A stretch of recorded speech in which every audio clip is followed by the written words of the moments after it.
Qui peut s'asseoir à la table du Barça et lui dire j'annonce un 4e maillot 4 mois après le début du championnat? Personne, absolument personne. Pour de vrai l'équipe, le Barça a dévoilé son 4e maillot aux couleurs de la Catalogne dernièrement. On balancera un petit avis dans les commentaires, moi je le kiffe, pourquoi? Puisque rouge, jaune. Mettez un hashtag j'ai la rêve dans les commentaires si vous avez compris.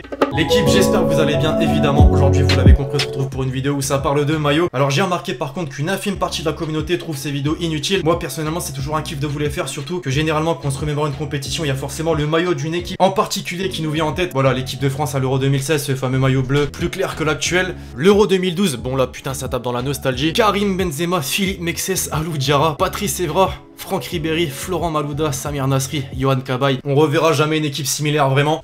Dans tout juste 7 mois, l'Euro 2020 va débuter le 12 juin plus particulièrement. Et les équipementiers commencent petit à petit à dévoiler des maillots de sélection pour l'Euro 2020 lors des équipes qui sont déjà qualifiées. D'ailleurs, alors je vous tourne cette vidéo, 6 nations sont qualifiées. La Belgique, l'Italie, la Russie, la Pologne, l'Ukraine et l'Espagne. Mais aussi de sélections qui ne sont pas encore qualifiées et qui ont encore une chance lors de ces 2 derniers matchs des éliminatoires. Adidas, Puma, New Balance ont fait le premier pas. Nike pas encore, mais ça va venir dans les prochains jours et c'est pourquoi je pense que je vais faire un deuxième épisode. Si cette vidéo a du succès, je compte vraiment sur vous pour être présent au niveau des pouces bleus. Juste avant de débuter, comme d'habitude, je vous rappelle que la vidéo du jour est sponsorisée par OneFootball, l'application numéro 1 sur toute l'actualité du foot, gratuite et dispo dans la description.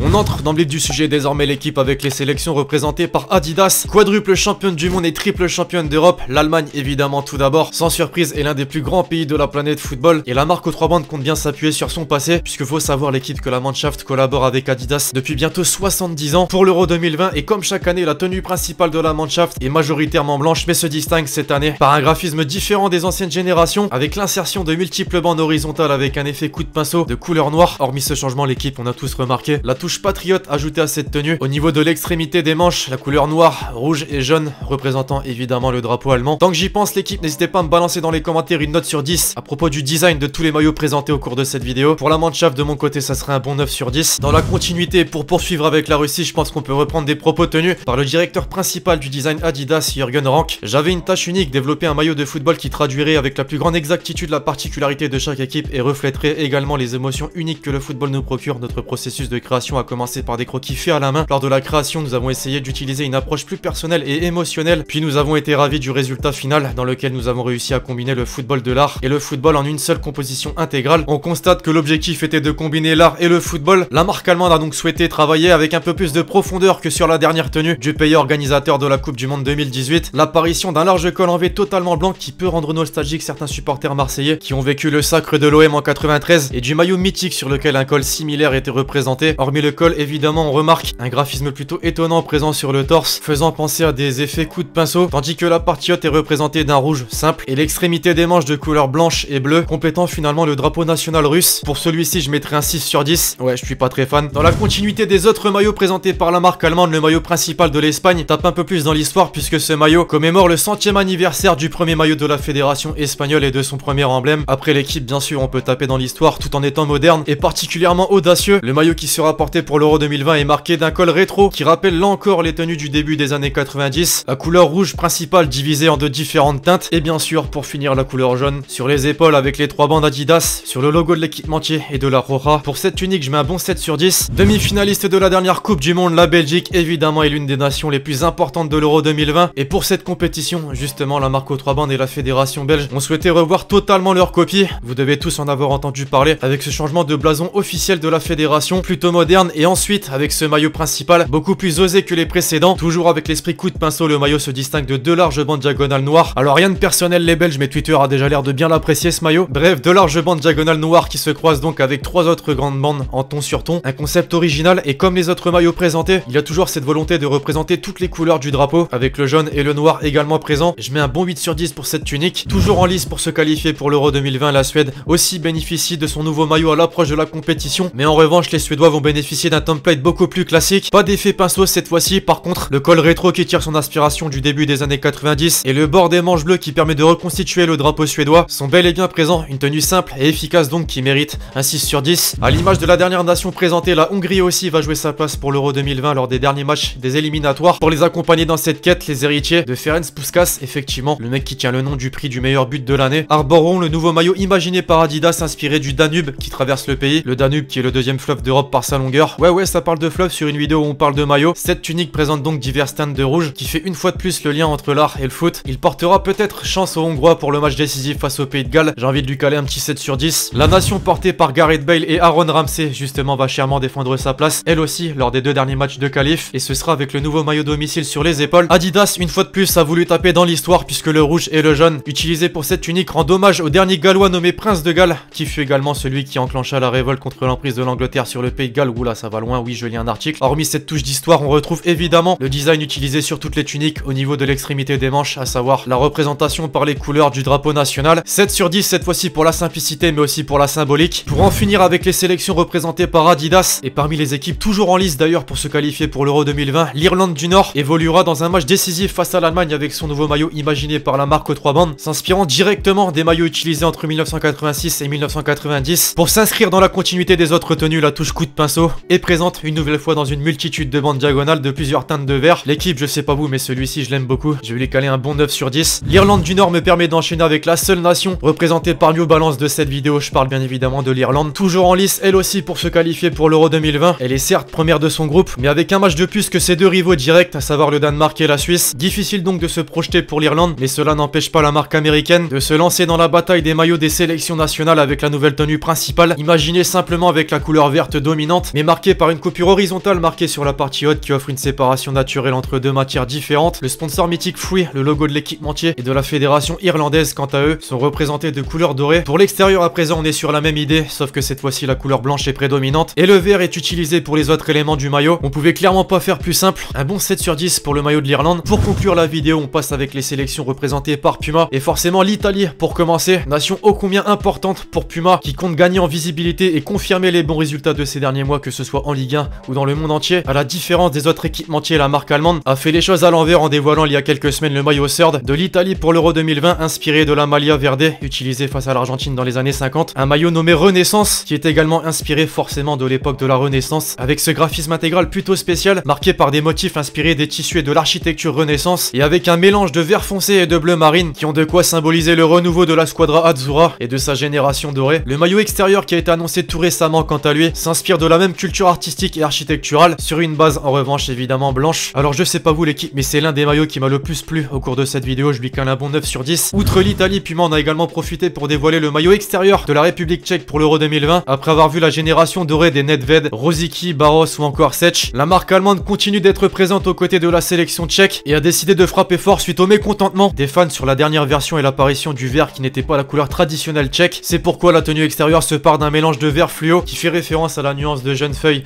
de tilleul. Le tilleul justement qui est tout simplement l'arbre symbolique tchèque. Pour la simplicité une nouvelle fois mais surtout pour la référence, ça mérite un bon 7 sur 10. Et pour conclure, on retrouve l'Autriche qui collabore quand même avec Puma depuis 1976. Après la simplicité du maillot extérieur de la République tchèque pour l'Euro 2020 et à l'image de l'Italie, on retape dans le mélange de style puisque le maillot extérieur de l'Autriche pour l'Euro 2020 sera marqué par un design iconique et des éléments éprouvés tels que le lettrage autrichien sur le cou. Mais c'est pas tout l'équipe puisqu'après l'art et la modernité vient l'histoire. Le maillot se dévoile sous une teinte noire mais accompagné par un graphisme vert de gris qui renvoie directement au monument de la capitale autrichienne comme la célèbre station de métro Karlsplatz ou sur la célèbre horloge Ankeruhr, complétée par des logos dorés qui font référence au cuivre présent là encore sur les monuments. Et comme on est dans la nouveauté, l'Autriche en a profité au cours du processus de conception pour dévoiler un nouveau blason plus moderne mais sans pour autant négliger l'histoire puisque les 10 ailes d'aigle présentes sur le blason symbolisent l'unité des 10 membres de l'OFB, les 9 associations régionales et la ligue de football autrichienne. Bref, pour cette tunique visiblement tout a été pensé comme il se doit et ça mérite donc un beau 8 sur 10. Bref, voilà l'équipe, c'est tout pour cette vidéo sur les premiers maillots dévoilés pour l'Euro 2020. J'espère vraiment qu'elle vous aura plu, je compte sur vous si c'est le cas pour lâcher le gros pouce bleu. N'oubliez pas de balancer dans les commentaires une petite note sur 10 de tous ces maillots présentés en termes de design. Puis d'ici là on se retrouve très vite sur la chaîne YouTube pour de nouvelles vidéos. C'était Alexis,